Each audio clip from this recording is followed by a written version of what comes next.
What's up, guys? Welcome back to Let's Talk Movies. I'm Brad. No, Miguel. And a huge change in plans tonight. Yeah. This is not the show that many people were expecting, but that's okay. That's why we have backups. That's why we have Plan Bs, and this was a Plan B that wasn't really ever a Plan B. It just kind of happened. It was a nice little happy accident, if you will. So, welcome to Let's Talk Movies. This is episode number 83. Couple of things on the agenda for tonight. We're going to start off talking some Halloween Ends because the trailer has been rated, my friends. It is imminent. I think y'all can stop freaking about this Halloween Ends trailer now because it's going to come. It'll be here before you know it. Chill the F out. So we're going to talk Halloween Ends trailer, a couple of other little tidbits too about Halloween Ends. And then we're also going to review Thor, Love, and Thunder, which we saw last night. And we actually enjoyed it a little bit more than I think either of us thought we would. I was a little skeptical going in, I'd say that both of us were definitely skeptical going in. Like we talked about it like before, because we had dinner before, obviously, because we're both homo for each other. But so we had dinner before the movies. Your typical middle school date, and we talked about it. We were like, I was like, I'm not gonna lie, man. Like I feel kind of skeptical walking to this movie. And we both agreed on it. So when we walked into this movie, we really weren't expecting much, but I'm happy to announce that, we were pleasantly surprised. Yeah, and I mean, anybody who's listened to our show for any amount of time knows that we're pretty big. I mean, we're probably say pretty big. We're huge Marvel people. Like Marvel is, we talk Halloween a lot, but like Marvel is our jam. Like Marvel is the thing that got us started on doing this show. And Marvel is always, I mean, they're always going to hit the mark, but there was something about this one that just seemed a little bit different. Like I didn't, usually like you have a certain amount of expectations walking into this one. Yeah, and we try our best to like, minimize that as much as we can, because we've talked on the show plenty of times about like, when you go see these Marvel movies, it's okay to have expectations, but when you have too much of it, it can really deppy the movie down like tenfold. So then you end up hating the movie, and that's and just because you have so much of these expectations. So well, I'm glad we were able to like sit down and be like, okay, we're just here to watch this movie. It's a Thor movie. Taika Waititi's directing it. It's just gonna be fun. It's as simple as that. And what you just said is the same thing that happened to me with Halloween Kills. And I mean, I enjoyed Halloween Kills. I mean, I've actually enjoyed it. I've seen it three or four times now, and I've enjoyed watching Halloween Kills like more each time I watch it because I can kind of let go of what I thought was going to happen. You know what I mean? But like walking into Love and Thunder was interesting because I didn't really have any expectations. I was kind of like, I'm just going to keep an open mind and see where it goes. Yeah, pretty much. So, but we both enjoyed it. We posted our, as we always do, we like to do our parking lot reviews, as we call them. We did our review, our quick non-spoiler review from the parking lot as soon as we walked out of the theater. So that's and this time we were pretty far from the movies. Yeah, we were pretty far from the building because I'll be honest, it was nowhere to park. There was nowhere to park. I mean, it's Lexington on a Friday. What day is today? I don't even know what day it is. On a Friday night. So I mean, it was packed. We had to park like way out there at the edge of the movie theater. But it's all right. Miguel, what are you drinking, my friend? I know you're a little under the weather. You're not feeling great. Yeah, it's water. It's funny because this man was just talking to me about how he just had heartburn yesterday, and yet he's drinking a beer. So I mean, who's playing the smart game? Who's playing the long game? Let's be honest. Listen, hey, I have my water too. I'm drinking water as well, and I drink water throughout the day. I try to drink a lot of water, so I try to. I try to be a good boy. So, anyways, again, the show that we were supposed to do tonight was episode number 15 of Purely and Simply Evil, which we were doing with Mike and Jay of We Watched a Movie. Unfortunately, where Mike lives, we all live in Kentucky, but in the part of Kentucky where Mike lives, there's been some internet outage issues. We just got a bunch of rain the last couple of days, which we needed. I'm gonna be honest, my yard looks like the Sahara. Doug, this rain. We needed that rain. Tremendous. We really needed it. But unfortunately, he hasn't had internet. Him and I have been talking back and forth all day. And it was just like, let's just reschedule it because I don't want to you know, it's not, it takes the fun out of it if you have to sit here thinking like, is the internet going to go out? Is the internet going to go out? So Yeah, you remember the Stranger Things episode? That's exactly what happened. Exactly, where we just basically have to stop. Yeah. Which is the downfall of doing it live, but it's okay because we enjoy doing it live and we enjoy talking to you guys. Yeah, Bill O'Reilly, we would do it live always. So. We do it live, but we don't have a day that we're going to reschedule that yet. We will reschedule it next week. I'm actually going to be out of town tomorrow, and then Mike is going to be I'm out of town the first half of the week, and then Mike is out of town the last half of the week. So it's like next week is out. So hopefully the week after that we'll set a date to reschedule that show. We were kind of joking. I said, the Halloween Ends trailer is going to drop when we're out of town. When we do it, yeah. It's like common, ain't it? I know. But it's okay. So super, super stoked still to have Mike and Jay on. And we'll let you guys know once that is rescheduled very soon. So speaking of Halloween Ends, man, let's talk some Halloween Ends. Biggest news right now is that the trailer has been rated. The first trailer for Halloween Ends has been rated. The time on there says 1 minute and 16 seconds. That leads me to believe that this is going to be the CinemaCon trailer. That we had kind of done not a review. We discussed it. Yeah. Yeah. We did. What am I trying to say? I don't know what I'm trying. I don't know what this is doing. I don't know what this is helping me with. But we talked about what was in the CinemaCon trailer. I'm thinking with the fact, Halloween Kills was a very different thing. Like so much information was out about that movie. And you're making fun of me, and I hate you. I'm trying to help you out, man. I'm trying to give you more juju to help you remember it. I know, right? So much information was out about Halloween Ends or Halloween Kills, and I think the fact that they're trying to keep this one so under wraps, I could 100% see the trailer that we get hopefully sometime this week. My guess would be Thursday or Friday. I don't know that for certain. But my guess would be that this will be the CinemaCon trailer, and that much of this trailer will most likely be footage that is from the other film. So this is going to be a compilation of footage from Halloween 1978, from Halloween 18, from Halloween Kills, and then maybe we'll get that. I know, like a montage, which was the every scream, every kill, every slash, or whatever it said has led to this. And then we'll get possibly the scene of Laurie and Michael fighting where she throws him on the table and stabs his hand and whatever else. And then we'll get that Halloween Ends drop. So in reality, we're going to get probably 15, 20 seconds of actual footage. I would guess so. I don't know for certain. I don't know. Maybe it could be a fresh new trailer that we've never seen. I don't know. But we are getting something no matter what. And I mean, listen, you got to take that for what it is. I mean, I know the next little bit of news about Halloween Ends was Jason Blum tweeting a couple days ago. Some of you fans are so harsh. It's very scary. I hear you all on Halloween trailer, and I hear you all on Five Nights at Freddy's. Both projects are top of the mind.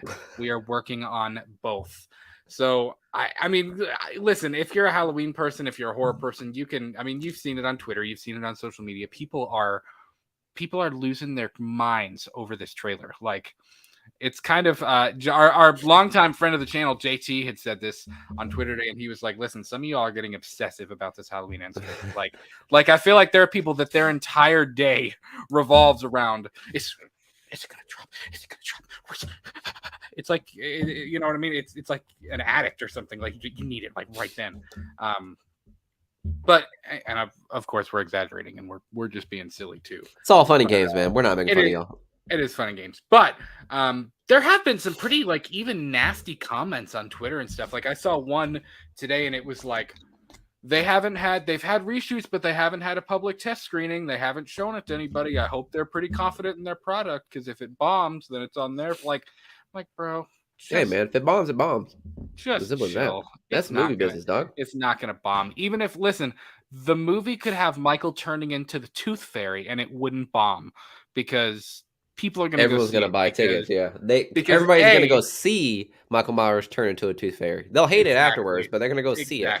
Exactly. Like, it's gonna put butts in the seats, and that's I mean, that's what's going to happen. I guarantee you it's going to happen. I don't know that it'll be a 250 mil like Halloween 2018 was, but I think it's going to do fairly well. It's the last one in the trilogy. It's the end of the original timeline of things connected to the 1978 film. I do think that it's gonna do fairly well. May even do better than Halloween Kills. I'm not 100% certain. Again, I don't know. But I would guess there's a chance that it would do better than Halloween Kills. But yeah, there's a lot of turmoil and anger. Like, I'm like, bro, calm down. Like, I read some of these comments and I'm like, dude, your entire world doesn't have to revolve around this trailer dropping. Like this trailer is going to drop and you're going to watch it and you're going to get really excited and then life is going to go on.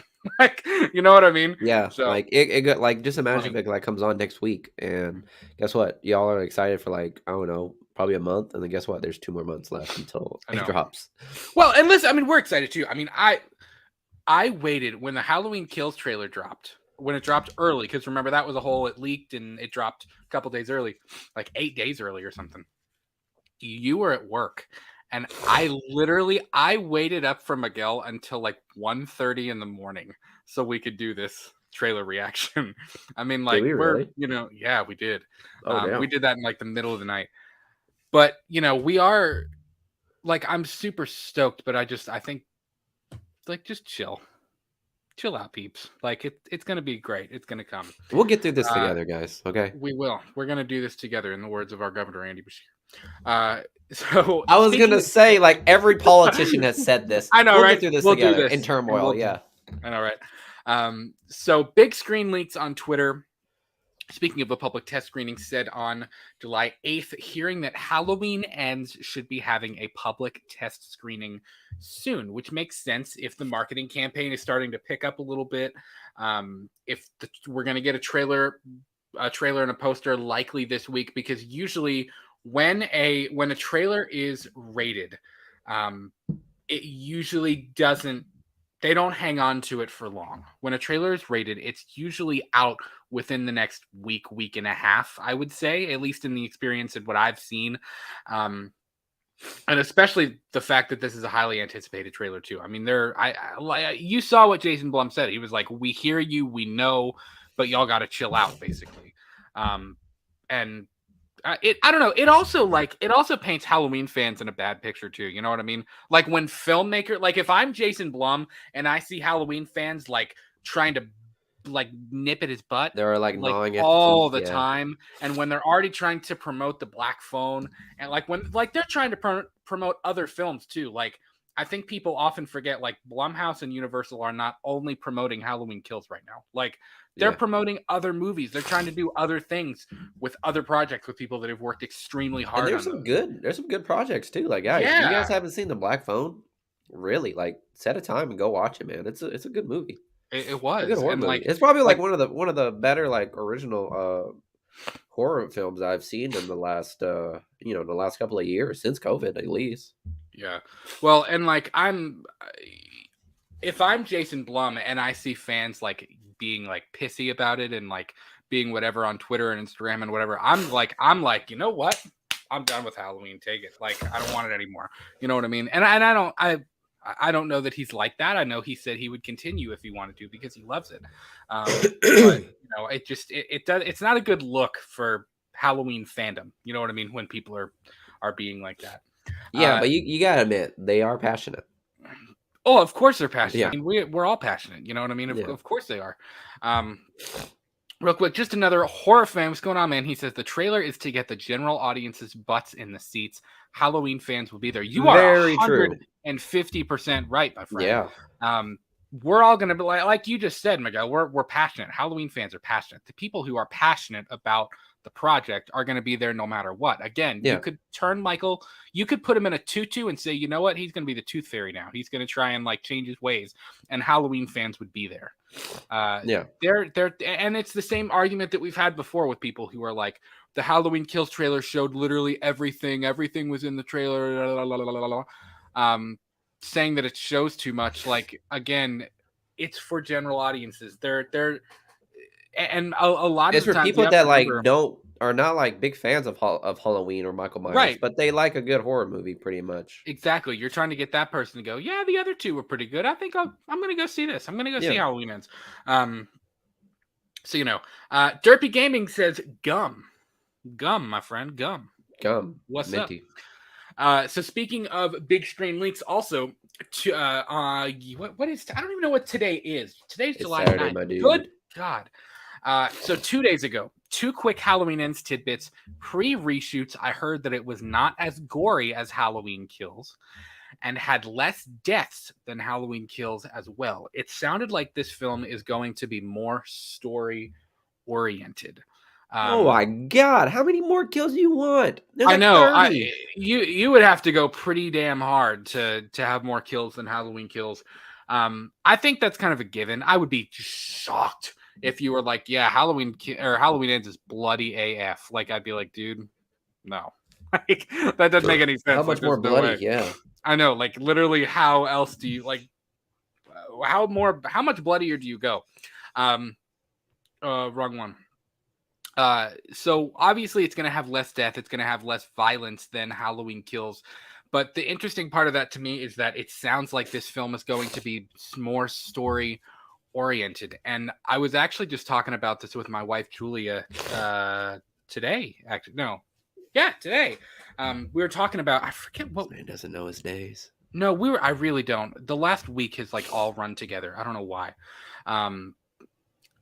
It's all a Jive Wednesday. I know, right? We were talking Hump Day. We were talking about a different movie and something with storytelling. And she was like, well, yeah, that was the problem with Halloween Kills. It had no story. And I was like, yeah, but it was kind of the point. And we were talking about that. But I said to her, because she was a really big fan of 2018. She really liked it. She hated Halloween Kills.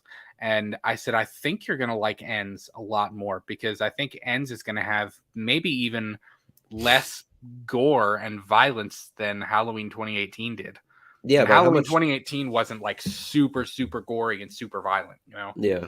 But the question is like, how much story do you want in this movie? Like, because we haven't even like we brushed on it a couple of times. We've talked about like the concern with like Jason Blum and like all of them trying to like possibly like explore his origins or explore his reasoning behind a lot of things. They're not necessarily leaving it up in the air like in Kills and I think it was just Kills. So like yeah, it's story driven. It may be story oriented, but like how much story do you actually want in this movie? Well, for me, and I know there's a lot of crazy, crazy, crazy theories out there, and that was something that we were actually going to touch on with Mike and Jay tonight. But, like I think, for me at least, and what I would like to see, I don't want them to explore his origin story. That's not what I don't want anything about his origin. For me, I think the story is in Laurie and Allison and Haddonfield and how it's affected all of these people, how the events of Halloween Kills has affected this tiny little town who basically and I hope so. Yeah. Just had the rug not even just ripped out from under it, but like burned, shit on, and then like thrown off of a like 10-story building. Like, I mean, like it. I mean, dang, the town got. Talk about my boy Trivoli like that. Jesus Christ. No, but not him. What Michael did. I mean, the fact that it I mean, it wasn't a good night, man. So I think there's a lot. I've seen better Halloweens, yeah. Yeah, like I think there's a lot of story in terms of like what you can do with the mental health and I'm going full Jamie Lee Curtis here. I almost just said the trauma. The trauma. The trauma of what it's done to them. Mm-hmm. And I mean we've talked about that all before. So I think that's where a lot of the story is going to come from. But the last little bit I wanted to bring up about Halloween Ends was the fact that you can now order the official novelization of Halloween Ends on Amazon and I think a couple of other places. So this is the cover that you get on Amazon. It does say not final the final cover. I mean, who knows? It could be, could not be. Who knows? I hope that that's not the poster for the movie that we get. I don't think so. It would be. I think it's just they don't have anything from the movie, so you just got to make something up. Well, I doubt it would be because there's obviously a theme. Like if you like even behind me, like the Halloween 2018 poster, he's looking this way. The Halloween Kills poster, he's looking that way. My guess is they're gonna do him looking like straight forward. You know what I mean? In Okay. the Halloween Ends poster, like that's because it's a theme. I mean, you get one side of the mask, you get the other side of the mask, and then you get full frontal male nudity, like looking forwards. He's gonna say nudity. So I would guess that would gotta be the thing. But nonetheless, Paul Brad Logan is writing the novelization this time. I know. Speaking of Mike and Jay, damn son, like Paul Brad Logan, really all 3 first names? Shit, you got a good draw. But Mike and Jay have interviews with the two dudes that wrote the novelizations for 2018 and Kills. So I'll be interested to see the cover art and what the poster looks like. That's another one. I would imagine we'll get a poster the same time we get a trailer. Yes, that'd be my guess. Yeah. So that's kind of the Halloween Ends news, guys. Let us know when you think the Halloween Ends trailer is coming. All signs are pointing to sometime this week.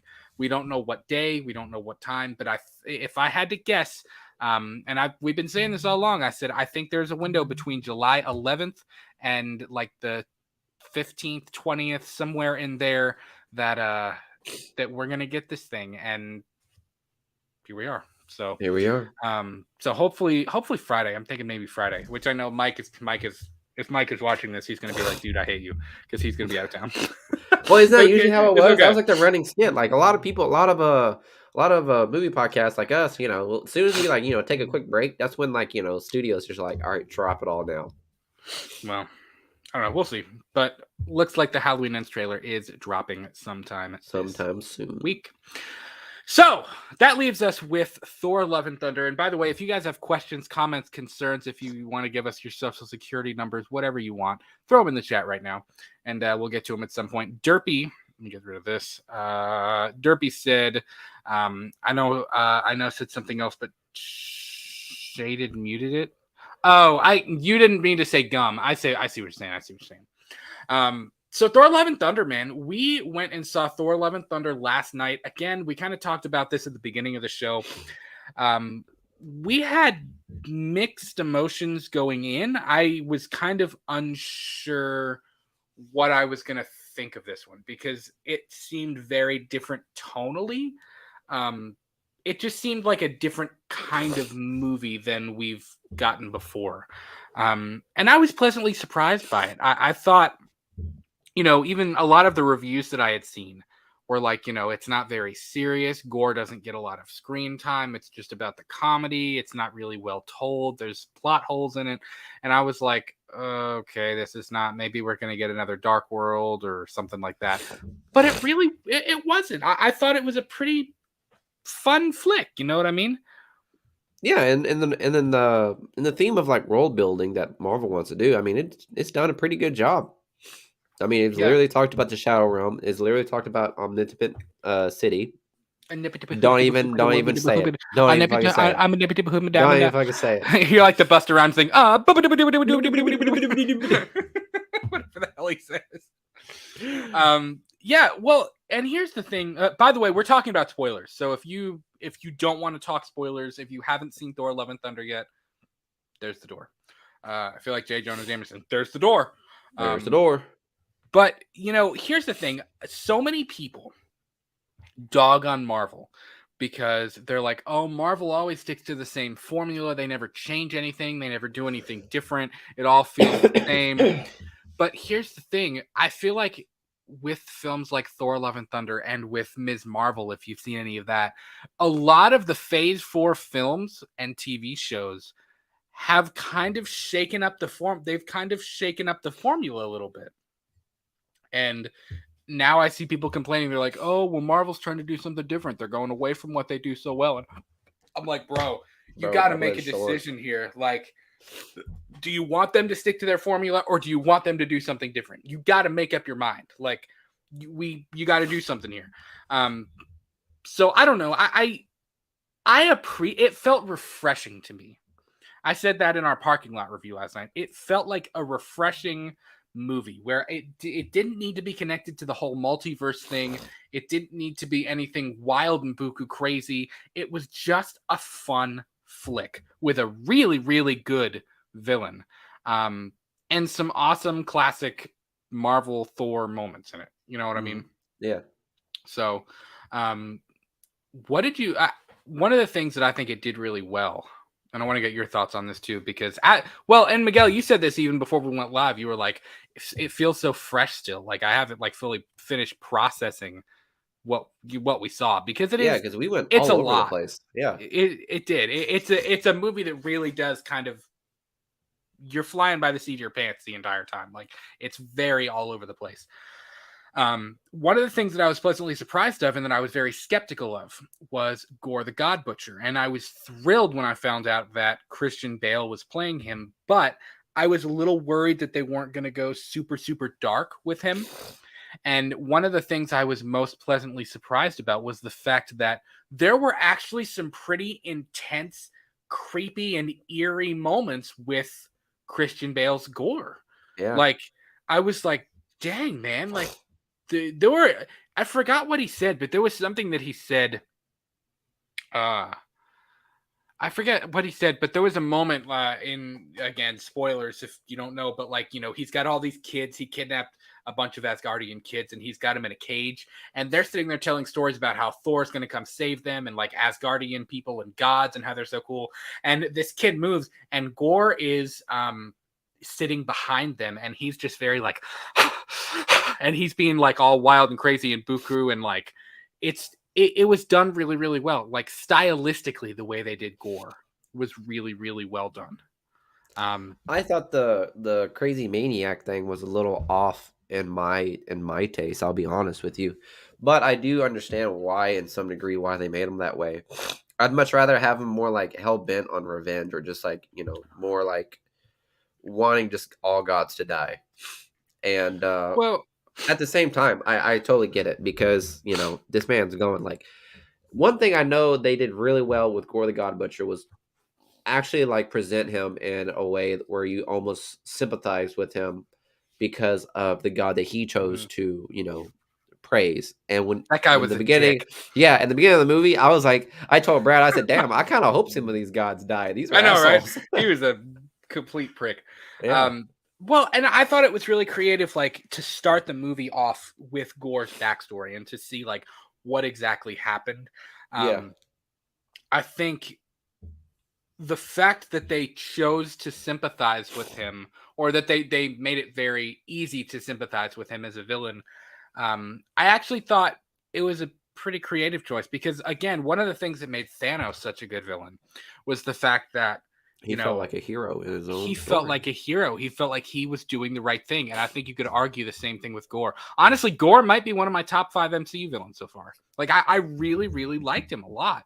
The craziness, because he did have moments where he was very sinister and very controlled and he knew exactly what he was doing. But then he would have a Patrick Bateman moment where he would kind of spit something like wild and crazy out. And it was very like, oh, good luck getting a reservation, you son of a bitch. I know, like this guy's kind of buku crazy. Like he's a little weird.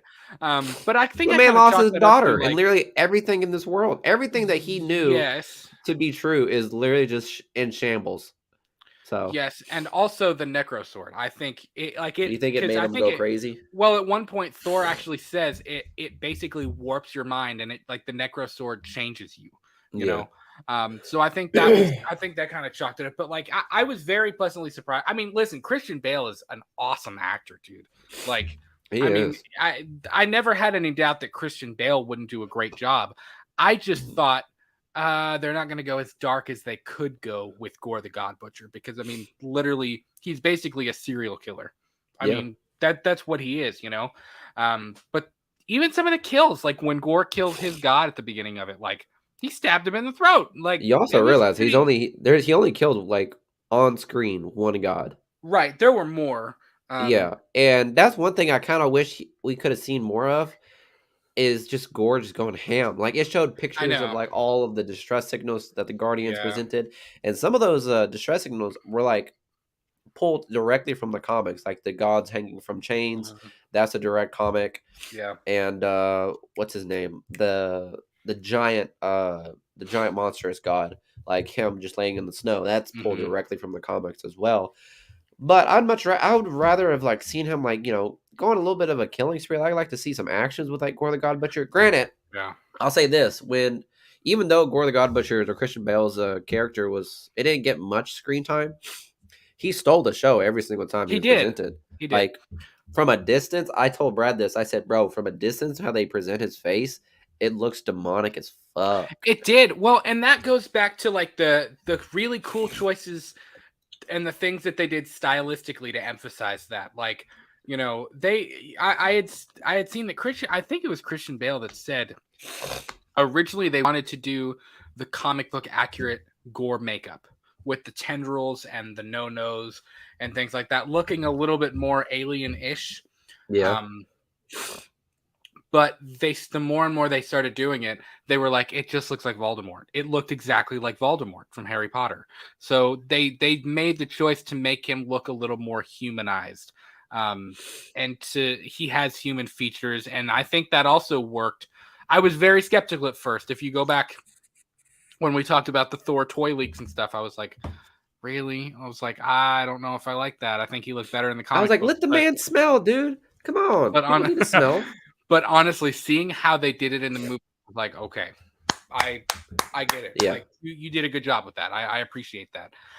But when they were in the Shadow Realm and everything went black and white except for the lightning, that was really cool. Seeing him come out of the darkness in the Shadow Realm, where you just see the glowing eyes and like the black sludge in his teeth and stuff, like it looked demonic. It looked really, really good.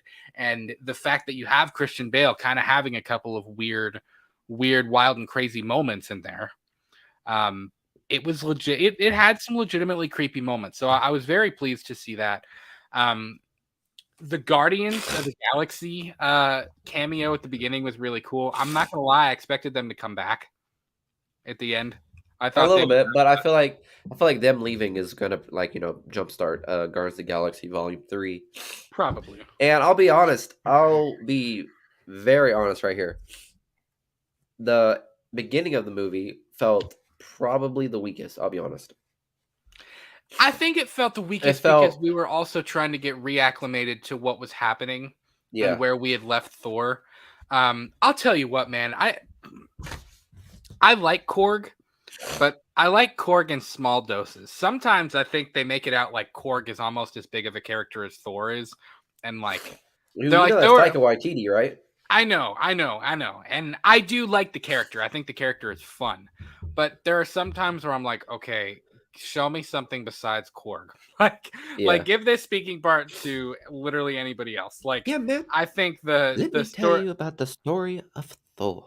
I know. Like some of that got a little annoying. I was like, okay, bro, like let's speed it up. Which I understand. It was also to get you reacclimated to Thor. He went from God bod or Dad bod to God bod and whatever else when he's like he's doing his workouts and whatever. And when I say let me just like edit what my statement was.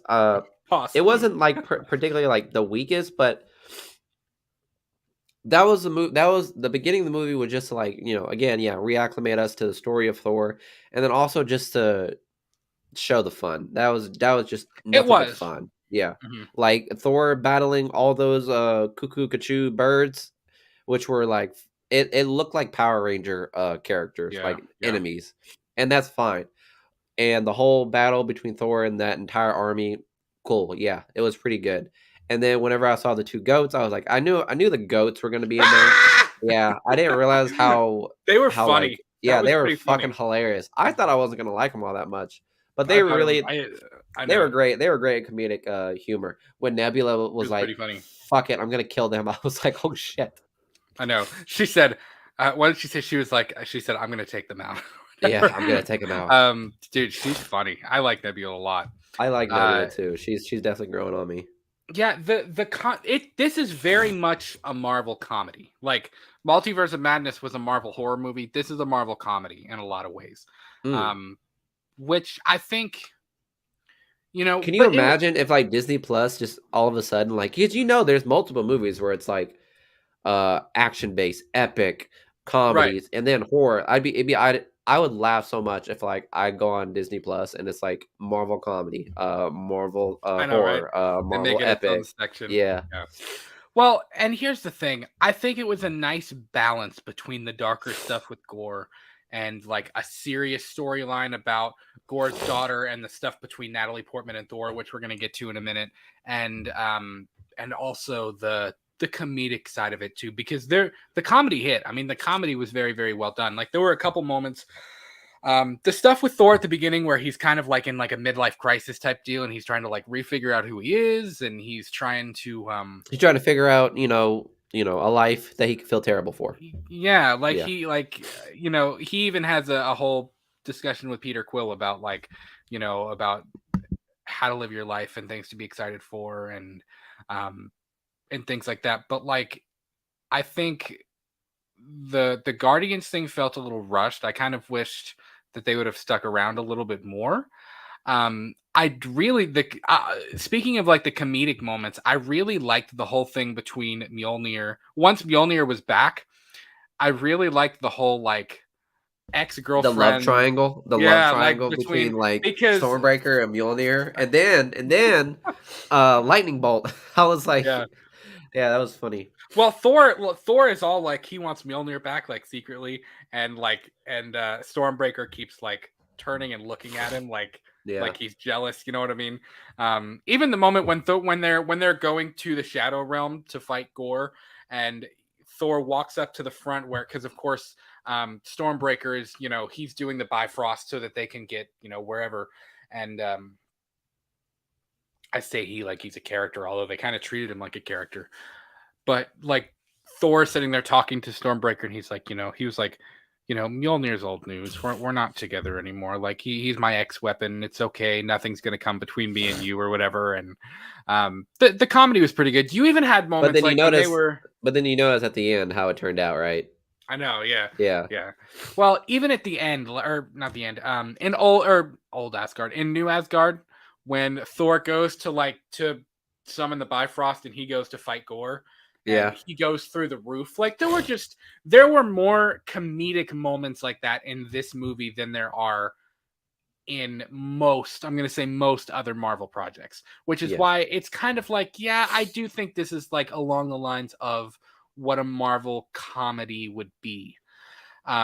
Let's talk real quick about the whole Natalie Portman, the Jane Foster Thor thing. I kind of felt like her cancer was very just thrown in.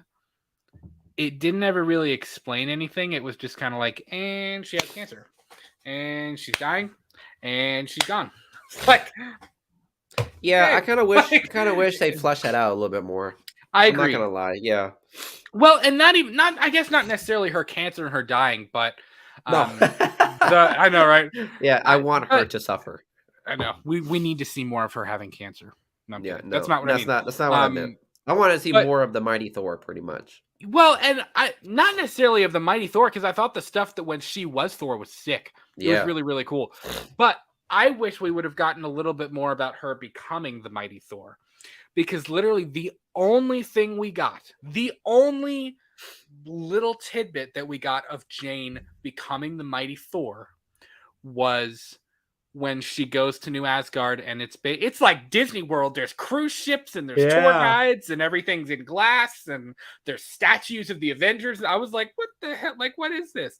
But when she looks at Mjolnir and the pieces start to like electrify and it comes back together, that was really the only thing we got other than in the flashback sequence when Jane and Thor are living together. Yeah, when he pretty much When he what's it called? when he leans over and whispers like always take care of her or whatever. Like Yeah, that was all we really got. So I wish we would have gotten to see a little bit more of Natalie Portman becoming the Mighty Thor, but it was fine. I mean, she was listen, once she was there it was really cool.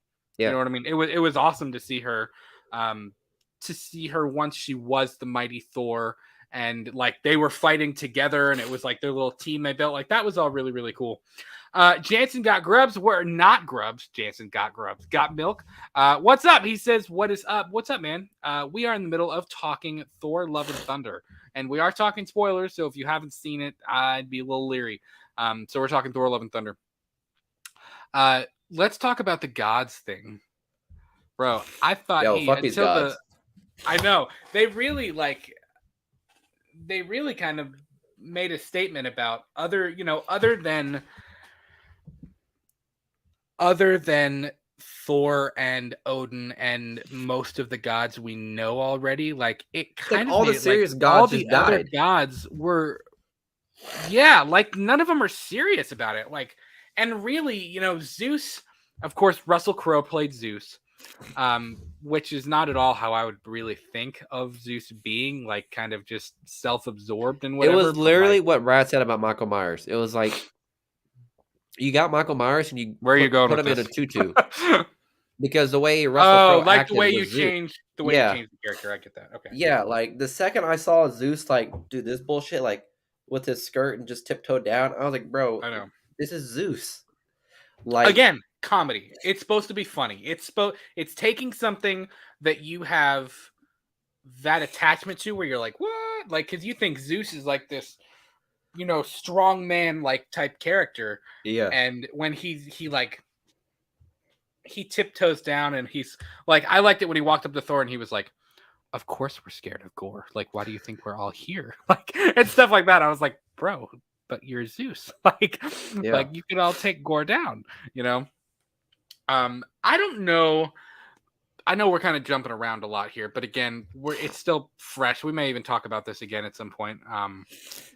But I'm not sure I like the direction of what they imply is going to be in the next Thor film, where like in the mid-credit scene where Zeus is actually alive, and Zeus. Yeah, we thought he died. Hercules to I go was like, kill what Thor. the fuck? I was like, when he tells Hercules to go kill Thor, I was like, I don't know if I like that. Like, I feel like there's a cooler direction to go with Thor. I was very surprised. I was very surprised with the post-credit scene whenever it showed Brett Goldstein, who plays Roy Kent, and if you guys seen Ted Lasso, that's who he's more like familiar with.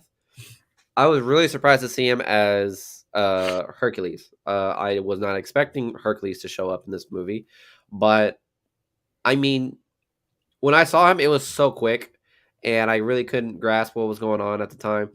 So I was just like, "Oh shit!" So I'm kind of excited for Goldstein to play as Hercules because he does a pretty good job and Ted Lasso, so he's a pretty damn good actor. Yeah.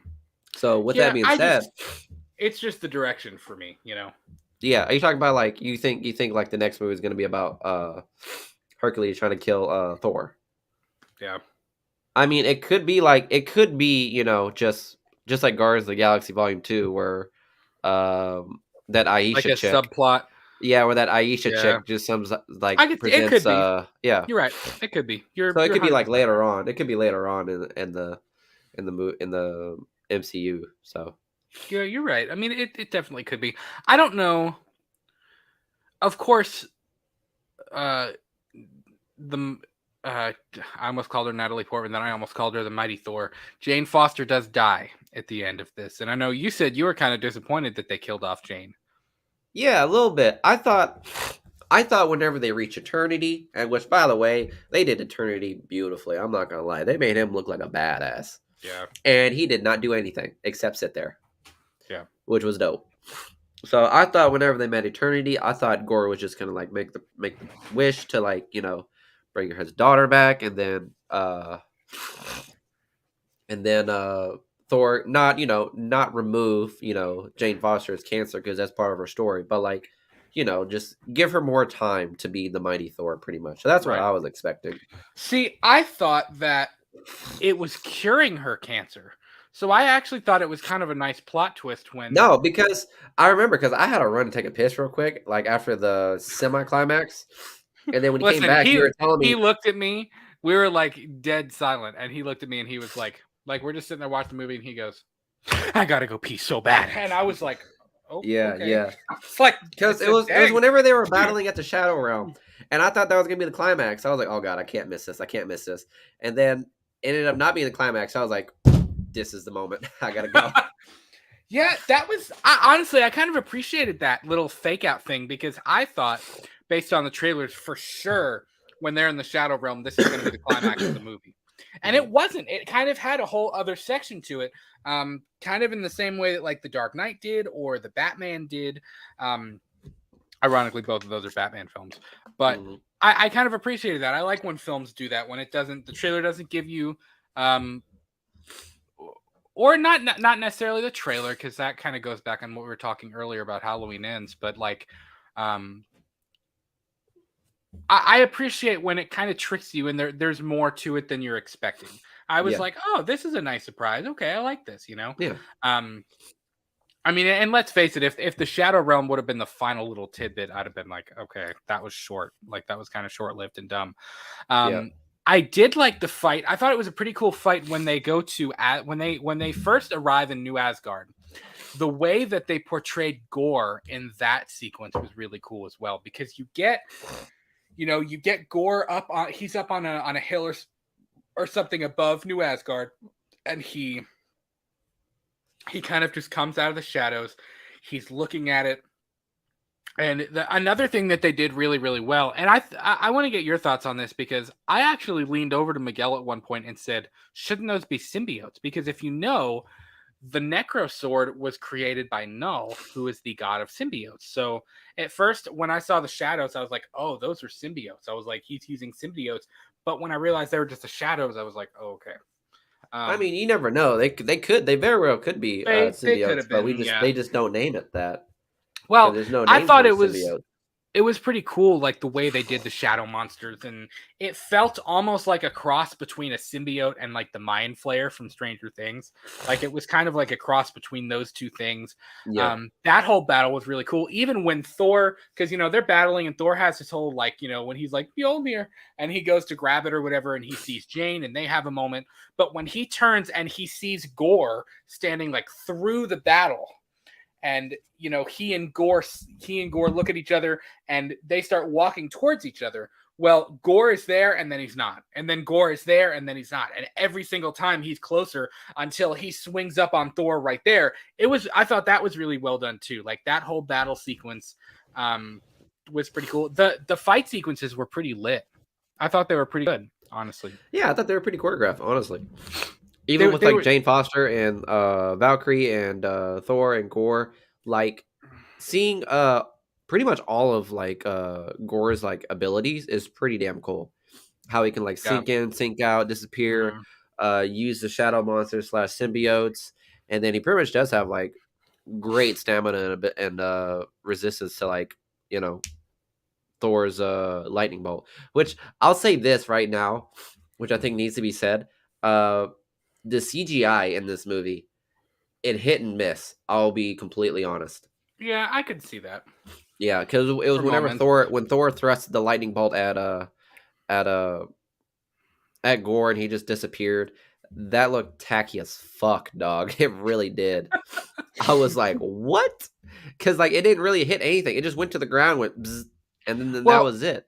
I've seen some people saying that the Shadow Realm stuff looked very like odd CGI, but again, I think that was less crappy very CGI, like Sin City. I think like that was meant to look like that. I think that was a very stylistic approach to that moment and to that sequence. Like I think that was very on purpose. Everything was very crisp. It was very black and white. It was very almost I don't know. Forgive me, I don't know filmography or cinematography, but it was very like the movements almost seemed, those like super, like if you go to like a Target or a Walmart or something, and there's like the super HD TVs, where like it almost looks fake because the movement is so smooth. It was like the movement was so smooth that you're right about the Sin City thing. It had that Sin City super HD crisp vibe to it. And like even the fight scene, particularly, there were a couple of really, really cool shots when Gore and Valkyrie were fighting, when she had the lightning bolt, that were really, really cool too. I'm not gonna lie. I was like, you didn't have the balls. You could have killed Valkyrie, and you didn't have the balls. I was like, come Is on. that what happened? Is that I what you know. think Well, happened? yeah, I was kind of like, well, because when I saw her get stabbed, I was like, okay, that raises the stakes a little bit. And then when she survived, I was like, and there they go. Like, you know what I mean? And there goes the stakes. Yeah. I was Well, like, I well, mean, maybe that'll Valkyrie's be not a something that god. Valkyrie's not a god, so I Gore know, doesn't but she was particularly still have getting in the like. way, and she was fighting him.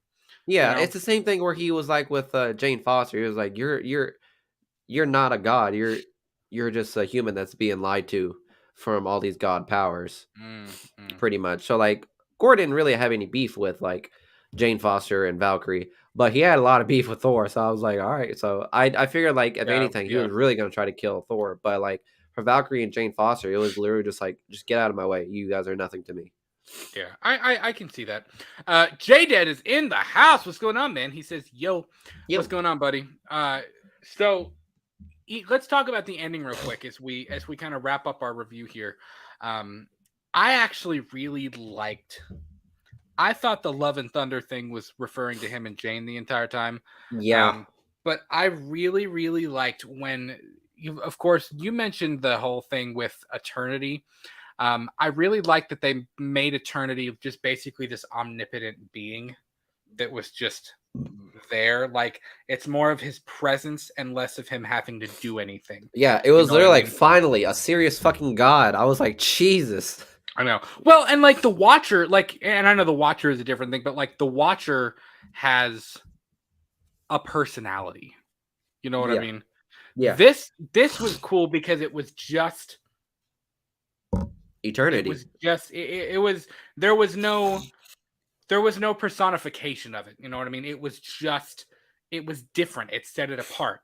And it was really, in a way, Gore is kind of the heart of the movie in a way, which I know is weird to say because he's the villain, but like, I really liked what they did at the end because, of course, you're thinking Gore is going to wait for all gods to die.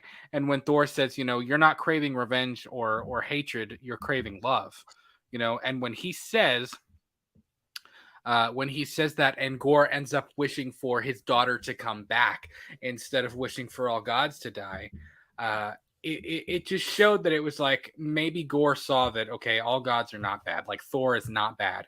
And the fact that he entrusted Thor to take care of his daughter, which is actually Chris Hemsworth's daughter, by the way. Oh shit, that's cool. Yeah, that's really his daughter. I thought that was really, really cool. It kind of redeemed Gore a little bit at the end, which I wasn't necessarily expecting. I was not mad at Gore whatsoever. That was a really cool moment. I know. I was honestly not mad at Gore at all at this movie. I thought that was pretty cool. I also find it really interesting that the last two Marvel movies were about parents trying to like get their kids back or avenge their children. What was the last one? Wanda. Oh yeah. Wanda trying to get her kids back, Gore trying to avenge her daughter, and he ends up trying to get her back. Too. Like, this Marvel, this entire like movie wise of the MCU has literally just been about like parenting, honestly, just like parenting things everywhere. Phase 4 is really it's a whole, it's just a commentary on parenting. Yeah, pretty much. It's like what not to do. Don't kill gods. Don't kill the universe, and don't kill your children. And Shang-Chi. And don't mess with the multiverse. Yeah. Although that's already done, so yeah, the damage there's done. But I think it's like I thought it was pretty cool that when we saw the father-daughter relationship with Thor and Gore's daughter, and like it was something I didn't like that the commentary in that. expecting. I'm not gonna lie, I really didn't. It was like, well, if you have no purpose in life, have a kid. Yeah. Well, what do you mean? Like when like Thor thought he was gonna have like Jane Foster again, but then she dies, so now all of a sudden he has something to feel shitty for, so he doesn't really have any purpose again, and then all of a sudden he's like, oh, Gore, no, I think he finds the purpose in that though. Oh, you know what I mean? I think Thor finds a little bit of purpose in taking care of his daughter, and I actually, that was actually one of my, we were talking about the whole what's his name, the rock dude, Korg. Like when we were talking about the Korg thing earlier, that was actually like when he said, Thor and whatever her name is, and he said, but better known as Love and Thunder. I was like, okay, that's pretty. I was like, oh, I appreciate that. Like that's That's a pretty pretty good cool. twist, yeah. And I did like that she had Stormbreaker and he had Mjolnir. That was pretty cool. It I was thought that was such like neat. it was like, "Don't worry, babe. She's old news. I'd never," and then proceeds to do it. I know, right? But it So, was but cool, at man. least Stormbreaker. I'm glad Stormbreaker has found someone to actually appreciate her. Yeah, it was pretty cool, man. I was very pleasantly surprised by Thor: Love and Thunder. Like I again genuinely going in, I was like, I just don't know. The reviews are kind of all over the place. It seems like it's just gonna not really be serious at all, but it kind of surprised me a little bit. I was like, man, it was fun. Like it was fun, but it also had some really raw emotional moments to it as well. Yeah. And it was a nice mix between the two. Is it a perfect movie? No, but I mean, let's be honest. Is any Marvel movie perfect?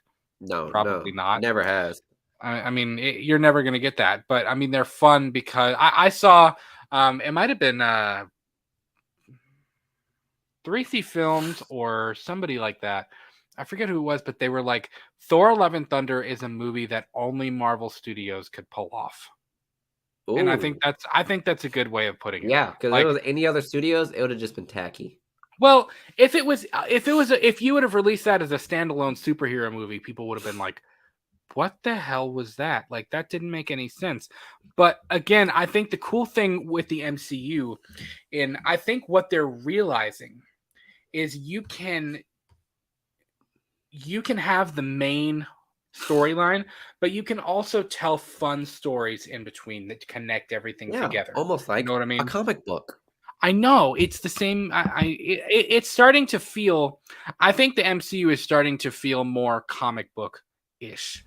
As it Um, should, honestly, because I mean, it is a yeah. comic. Yeah. Well, and like, I don't. Have you been watching Miss Marvel at all? No. It's different. But again, I think that's something that the MCU is doing. I think that's a common theme of Phase 4. Ms. Marvel feels very different from any of the other TV shows. It feels, Julia said juvenile, that was the word she used, but not in a negative context. Like it feels juvenile in the sense of it's about a kid. It's very childlike. It's about a teen, not a kid, but like a teenager, a young woman who is dealing with these powers, and she's dealing with family. It's almost a little bit Peter Parker-ish in that sense, where it's like she's dealing with more than just superpowers. You know what I mean? Yeah, I think that's something that they did a lot in comic books was like they realized how like popular Peter Parker is, and they're like, well, maybe we can just do that over and over again, which is where we got Right. Avengers and stuff like that.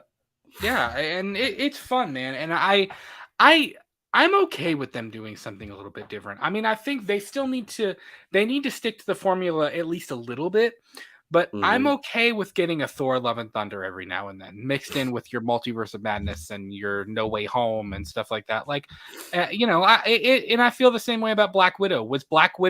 Did Black Widow really add anything? Not necessarily. Not really. But it's cool to, again, it's world building. It's exactly what JDED says. That's the cool thing about creating your own universe. You can make films that wouldn't make sense in any other way. Um, and that's actually a really beautiful way to put that. Thor: Love and Thunder would not make sense any other way. No. Spider-Man: No Way Home probably would not make sense any other way. Like the fact, it's very special. And I think that's what, so many other filmmakers, like I think James Cameron said something about the MCU, or was it Martin Scorsese? Yeah, it was Martin Scorsese where he was like, When Marvel he said, movies are just roller coasters. They're just theme or parks. like he said it was a phase or something, like Marvel Yeah. movies are going to be phased out or whatever. Like, I think that's what so many other filmmakers don't realize is it, it's storytelling, and it just because you're telling a story in a different way doesn't mean that it's not as good as something else. You know what I mean? I think it's really, really cool that, as JDead says, you can tell stories in different ways. And when you're building this kind of universe, when you're doing this kind of thing, you can tell a ton of different stories in a ton of different ways and still bring them together and make it feel like it's part of one large larger story, you know what I mean, like one Yeah. larger timeline and things like that. So I think that's pretty cool, man. And that's it's definitely something to think about. I think to anybody who kind of condemns the Marvel thing or who thinks that Marvel movies are just not up to par with anything else. Like, I mean, they're not the Shawshank Redemption, they're not Jaws, but they are a really cool way to tell stories, you know? Yeah. Especially to people who grew up reading the comic books, because comic books are really cool, inventive ways to tell stories too, you know? Yeah. So, Jaded says, I hate when people put, I can't read apparently. I hate when people put down something because it doesn't fit their definition of what something should be. 100%, man. Yeah. 100%. Completely agree with that. All right. So, I think that's going to do it, man. We talked a little bit about Halloween Ends. We talked about the trailer being very imminent.